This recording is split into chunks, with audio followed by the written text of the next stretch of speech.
Кең байтақ далада еркін өмір сүрген көп қазақтың бірі Бұқарбай атада мұра боп қалған малы, өзіне жететін бақ дәулеті бар кісі болатын. Өзі мерген, ит жүгіртіп құс салатын, белдеуінен бәйге атып босамайтын. Тай қосса да Бұқарбай алар деген сөз Ырғыз өңірінде кең тараған. Қызылдар келіп, көшпенділердің малын тартып алып, өздерін отырғыш етті. Байтақ даланы аштық жайлап, қазақтың тең жартысы қырылды. Бұқарбайдың отбасы да ашаршылықтың тырнағына ілікті. Сөйтіп, ең соңынан жан тапсырған анасының құшағында қалған жалғыз сәби Жақияның жаңа тағдыры басталды.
Өздері 5-6 ағайынды болған, әке шеше бәрі болған, бірақ бәрі қайтыс болып, бір туған ең үлкен әпке қалған, апасы өзі қалған, осы екеуі-ақ қалған. Сөйтіп сояқта өз шешесі қайтыс болған кездеген кішкентай ғана білетін, сәл айтатын маған. Мен 2,5 жастамы, 3-теме қалдым шешемден. Бүйтіп шешем қасында жатыр екен, қойнында, сонан біреу алып қойды бұлай. Сорлап қалдың ғой, шешеңде өліп қалды депті. Сол ғана есінде қалыпты.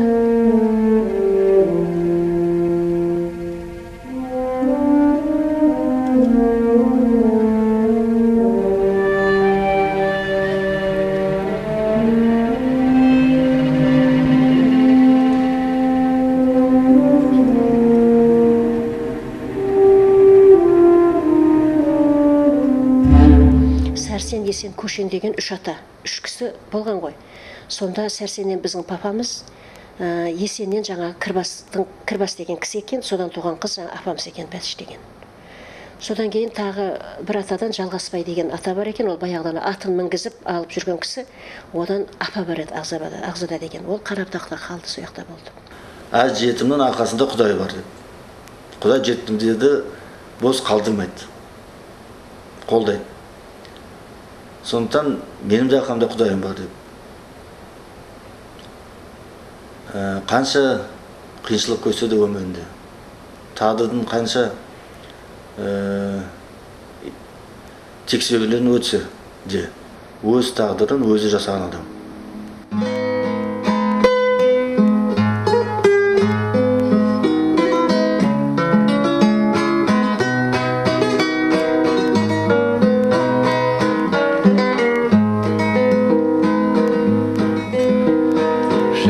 Едім өмір керекен бойламаған, күн ертең не боларын ойламаған.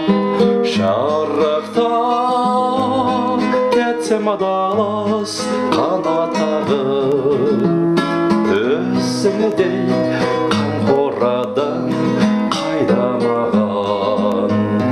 Шарықта кетсем адалас қанат қағып, өзіңдей қамқорадан қайдамаған. Детдомда көп жағдай болмағасын, бір күн детдомнан қашып кетеді. Детдомнан қашып, енді қайда барам? Бір базарға барады. базарға барады. Базарға барып, қарны ашады, тамақ жоқ, жаңа алдында детдомнан ба или біреуме бір пирожки ұқсаған бір нәрсе береді. Ол жымықтан істелген екен дейді. Ол ішін ауыртады, бүріп сол базарда жатып қалады. Күн жақ бетіне, күнде салқын уақыт, күз ба сондай жатып, бір күн жатам, 2 күн жатам, сонан тұрып, есін жинап базарға кіреді. Базарға кірсе айран сатылып жатыр, нан бар, алайын десе ақша жоқ. Содан Жәкеңнің әке шешесінің көзін көрген бір апайымен ауылдас тұратын кісі жолығып қалып, мен сені пәлен жерде апаң бар, мен соған алып барып таныстырайын, жүр менімен бірге деп, өзі атқа мініп, бұл кісі артында жаяу, жас бала аш бүгежеңдеп келе жатқанда, бір бұлақтан өтіп бара жатқанда, жаңағы жерден су ішейін деп еңкейгенімде, тұмсығын тасқа тіреп, 2-3 шабақ қимылдап жүргенін көзім шалды дейді. Аштықтың әсері сондай, жаңағы суды ішпестен бұрын шап беріп, ана 2 шабақты қалай ұстағанымды білмеймін, соны ұстап алып, пітеулей жеп жіберді дейді.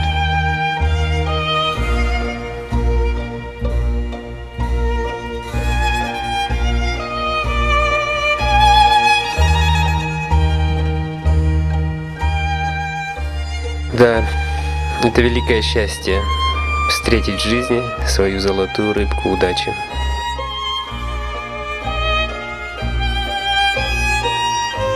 Бұл кісіні көргенде енді бір түрлі, бірақ та не көрдім, жаман көрген жоқпын. Қара торы әдемі шек, кәдімгі осы недей ғана жігіт, шашы қалың, жас.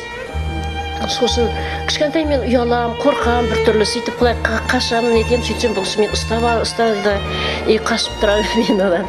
Сөйтіп бұл қайтып кетті Шымкентке, мен қалып қойдым қайтадан үйімде.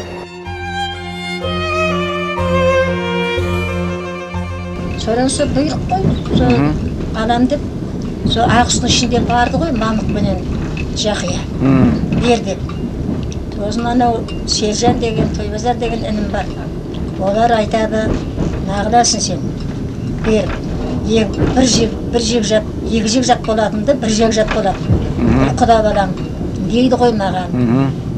Сонан енді Изедаға келем ғой, Изедаға, мұналарым сөйлеп атыр. Нағыласын, өзің баланы тәуір көресің, онда Жақиян дейім ғой. Онда айтады, апа сол нағашы ағаларымның маған не көмегі бар, басыма орамада тартқан жоқ дейді. Өкпелейді дейді, бере бер дейді. Өздерінде уәдесі бар ма? Сөйтіп сол 7-ші классында алып кетті ғой. Халық тіпті ол кезде кедей ғой, өз басымызда да ешнәрсе жоқ, өз болса да әкем жоқ, шешемменен, інімменен ғанамыз. Бұл кісінің жағдайы өте тіптен жоқ. Бір армиядан келіп бір ағаның үйіне түскен. Солдатский киімменен жазға дейін жүрген, пешенеліменен. Я прекрасно знаю весь жизненный путь Жақия Бухарбаевича.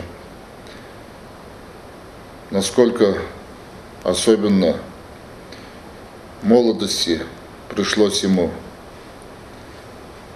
пройти через тернии, через огромные трудности. Вырос, выучился, создал замечательную семью и своим беззаветным трудом завоевал авторитет, уважение сотен и тысяч людей.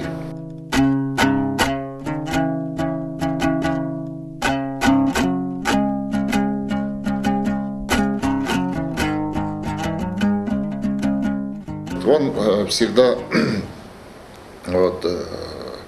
не уставал повторять детям. Родные мои, если вы идете пути и встретите кусок золота, его не нагинайся, не подбирай. Это не твое золото. Ты его не заслужил. Если хочешь иметь золото, то своим трудом заработай это золото. Үйге сабана келген, соны тасып, жұмысшылар жүрген ғой. Сонымен есептесіп жатқанда папамның 5 сомы жоғалып қалыпты, қалтасынан түсіп қойыпты. Біз де жүгіріп жүргенбіз соны тасып. Сосын ол ақшаны тауып алдым мен. Ол ақшаны тауып, қасымдағы көрші Нұрмахан деген жолдасымыз бар. Екеуміз детский магазинге барып, автомат, пистоны бар автоматты алғанбыз. Соны әкелмейін ба үйге ойнап. Аманшат қайдан алдым? Алдым магазиннен. Ақшаны қайдан алдым? Жерден таптым. Автоматтарды, пистолеттерді бәрін жинап, туалеттің тастады сумкаларына.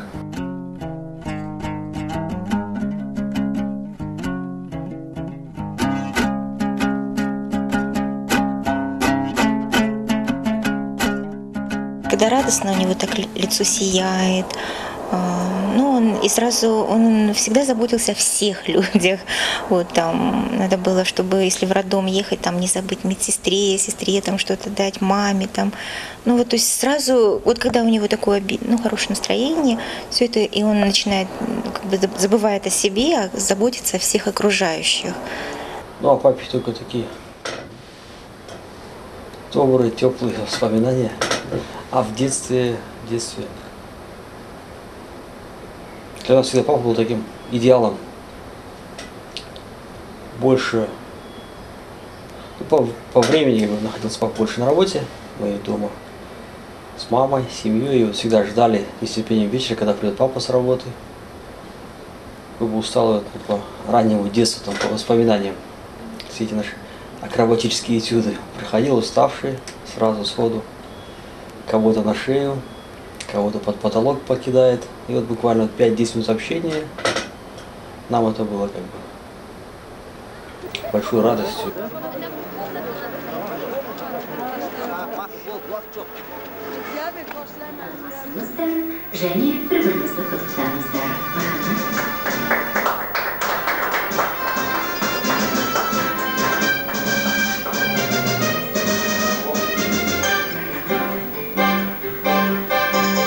Неге қияр жүзікті, тек сәндіге тақпайды. Неге қияр жүзікті... Я в Алмате учился.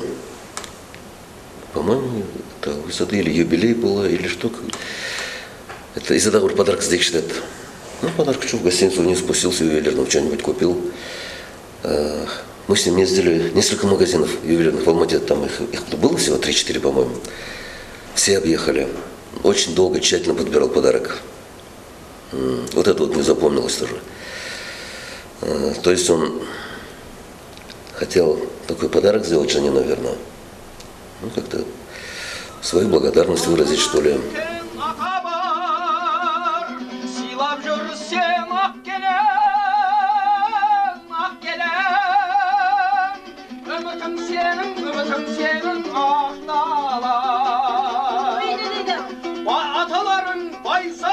Abdullah, Elimcan, Arvaqtarga bir selam aydalayın gençler.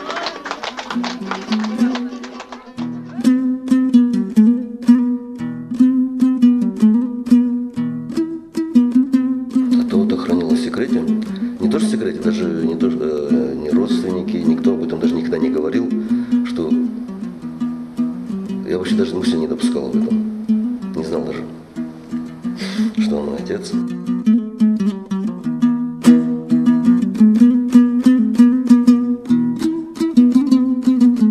Содан 60 жылғы баланы жаңа мен түскен үйге келін болып түстім дедім ғой ағаның үйіне. Солар барды да біздің баламыз деді. Өзіміз атын қоямыз деді. Қасымхан деп атын қойды. Папа бергісі келмеді. Қатты қиналды.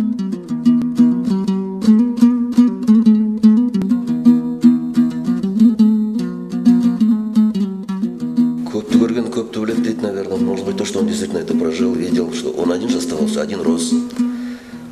Поэтому, наверное, не мог Марату отказать. Да, атығалсын деп, фамилия сласын шаңыра болсын деп, наверное. Вот это было, больше говорило в нем, чем отцовские чувства. Я когда вот закончила университет и поехала в Оксфорд, у них такое есть, пишет книгу, она так и называется «Интервью». И вот мы должны были несколько таких этих сделать, и я пыталась папы тоже такое интервью взять. Но он сказал, это очень тяжело вспоминать, записывать. То есть сначала он согласился, а потом он даже отказался. То есть, вот это то, что он пронес через всю жизнь. Замечательный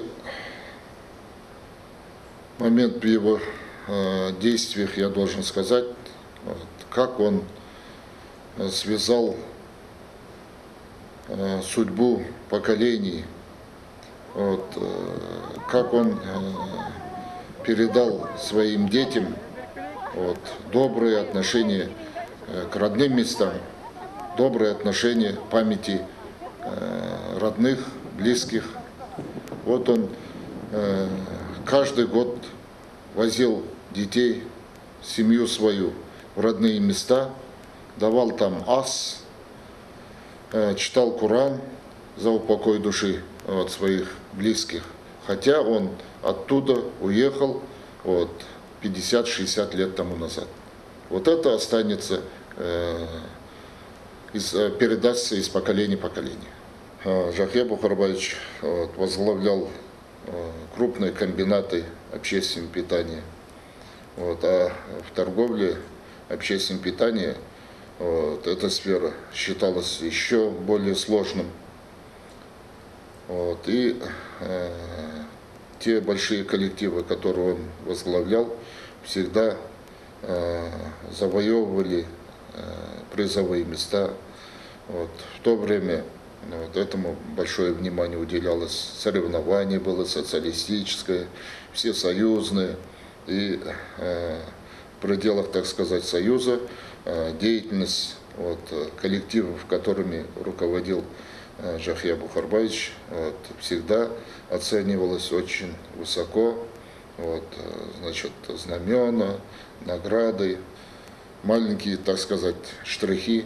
Вот он, работая в общественном питании, вот, кормля вот, многие сотни людей, вот, высоких гостей, вот, обслуживая вот, высокие партийные конференции, вот, он старался, несмотря на это, вот, каждый обед вот, идти домой, обедать вместе вот, с Изекем, с детьми. Вот, мы шутили, вот, Жаха, вот, у вас в ресторане и икра, и бас, и жамбас, вот вы вот, секретарей ЦК вот, кормите. Вот, неужели нельзя здесь вот, покушать вместе с нами? Он говорит, конечно, я могу, но вот, Изекема вот, еда, она все же особая. Осы уақытқа дейін өмір бақи махаббат болды ғой. Енді апам мен ағай бір сағатта ажыраспаған шығар. Бір күні апам Англияға кетті. Осы Гүлжан деген қызы сол жақта қызметке тұрып, 1-2 жыл жұмыс істеп келді. Содан кішкентай Темірлан деген баласын босанатын болды дағын. Соған қарайтын енді анаға кетіп қалды. Содан как раз сол кезде ағайдың 28-ші қазан күні туған күні болды. Туған күн болғасын біз барамыз ғой бәріміз. Бір уақытта қарасақ, тос сөйлеп бастақ, ағам жылап отыр. Апа, аға не болды? Жаңағы өзінің келіншегін айтады да, сосын мен мазақтап, әні бұл кісілердің махаббаты деген махаббат, бұл елде жоқ махаббат деп. Содан Шолпан, Мараттың келіншегі Шолпан келген сол жерде. Сөйтсе Шолпан папасын құшақтап жылап жатыр. Папа, қойшы, апам келеді ғой, қойшы, папа жыламашы дейді. Сол жерде бәріміз жыладық.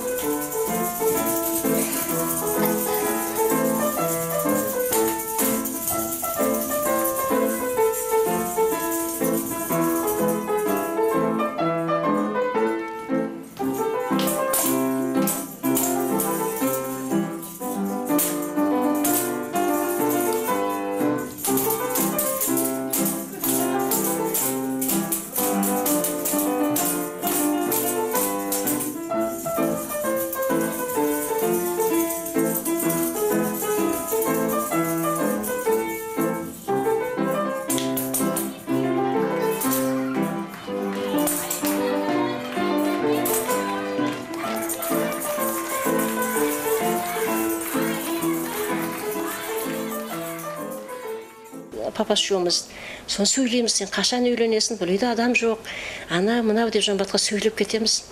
Содан бір күні бір курорттан қайтып келатқанда Жанбатқа айтыпты, балам, сен алыстан іздеме, осы мынау Шолпанның сіңілісі Айманды саған болады, сен үйлен осы қызға. Ой, папа, құдақша ғой, ол ана мынау деп Жанболат көне қойған жоқ шығар, сөйтіп жүріпті. Сөйтіп 1-2 жыл өтіп кетіпті.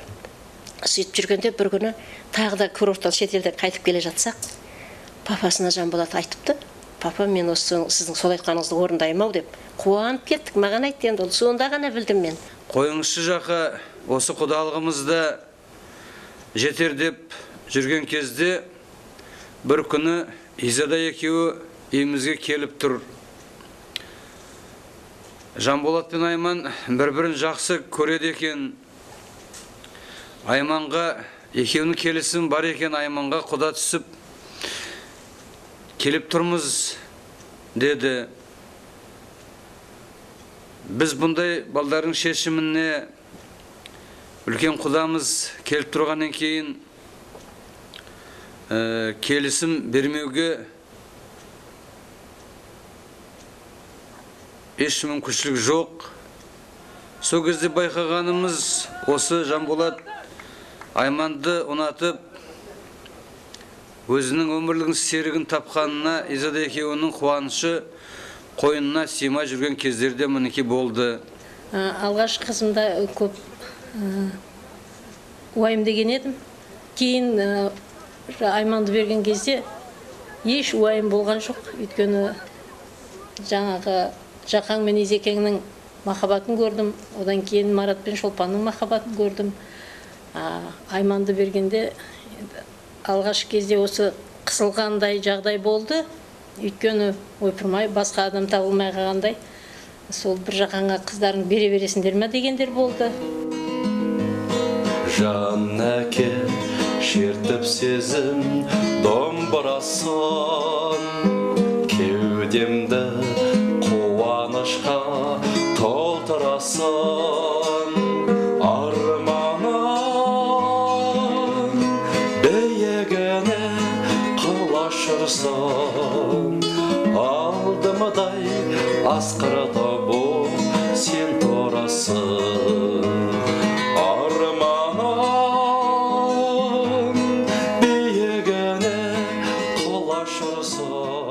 Жақаң мен Изекеңнің бір күнсіз өмір сүремейтінін біліп, жасым жасырақ болғаннан кейін Жақаңа қалжаңдайтын едім. Осы балдарға екі құдағи барып, олардың жағдайын біліп, немерелерін бағып, барып қайтса қалай болады Жақа? Бізде бойдақ болып біраз бұлай-бұлай жүрсе қалай болады десем, маған көнуші еді. Сыр білдірмесе де көніп, дұрыс-дұрыс оңласпек, барса барсын деп, екеуін Алматыға шығарып саламыз, екі құдағиды. Жаңа Оңласпектің сөзін подтверждать ету үшін айтайын деп отырмын да. Осы Аружан өмірге келген мені жіберді ғой алғаш. Енді қыз сіздікі ғой. Ол кісілер Алатауда жатқан ол кезде, санаторийда. Мен Айманның қасындамын. Содан жаңағы роддомға ертесіне келді ғой. Келіп жаңағы, ой, мынау роддомда жатып маған айтады да, Айманнан да жас болып кетіпсіз деп комплиментін айтып жатыр. Сөйтіп жүріп, кейін ауылға қайтып, айтадан Изекең екеуміз қайттан бардық қой. Бір аптаға жіберген, бір апта барып қарасып келіңдер деп, немеремізге. Сонда ертесіне звонить етеді. Изекең алса, Изекеңе қайт, қарным ашып жатыр. Анау бәленшенің берген тамағының тұзы өткір, шайы сұйық деп жаңағы айтып жатыр да. Сөйтіп маған береді трубканы. Маған болса айтады, қыдырыңдар Күлеке, біздің жағдайымыз жақсы жаңағы. Мен айтып қоям, ертең театрға билет алып қойбек, театрға барамыз, ары күні тауға барамыз деп жатырмын ғой. Демалыңдар жақсы. Еш уайымдамаңдар, біздің жағдайымыз жақсы дейді. Сөйтеді қайтан Изекеңе бер дейді, Изаға бер дейді. Изаға берсем, ол кісіні қайт деп жатыр. Жанболат маған берші, мен айтайын дейді. Сөйтсе оғанда енді қайт, сын мамаң, дейді. Содан қалайша маған жаңа қала берсін деп жатыр ғой деп қайтадан алсам, жоқ, мен ешқандай ондай сөз айтқан жоқпын. Қала берсін деп қояды. Жәкең мен Изака жер шарының қай түкпірінде болса да, қай түкпірінде жүріп демалса да, екеуі қол ұстасып бірге жүретін. Тура Индия фильмінің махаббатындай.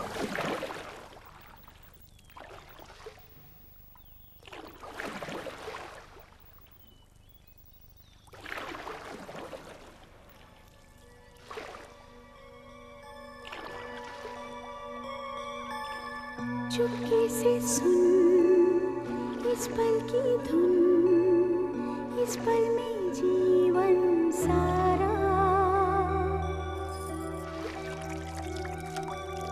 सपनों की है दुनिया यही, मेरी आँखों से देखो जरा।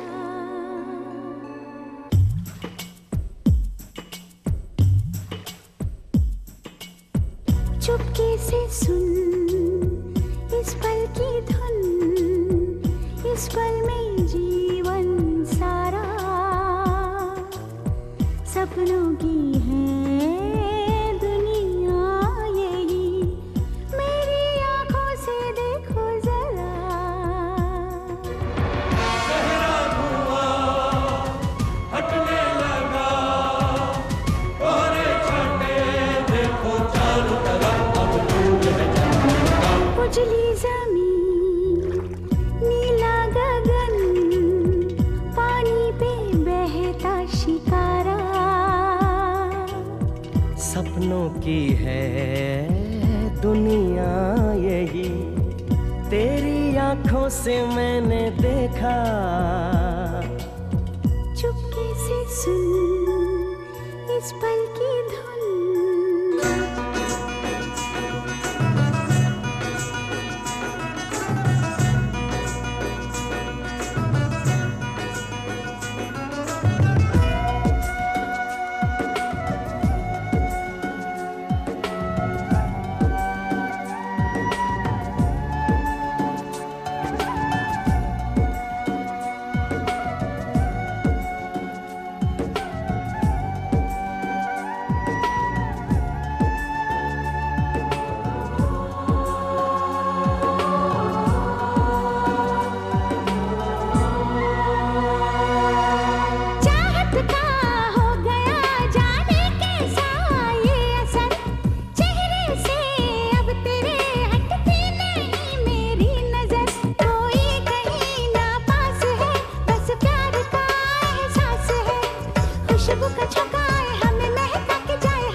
सपनों की है दुनिया यही, तेरी आँखों से मैंने देखा।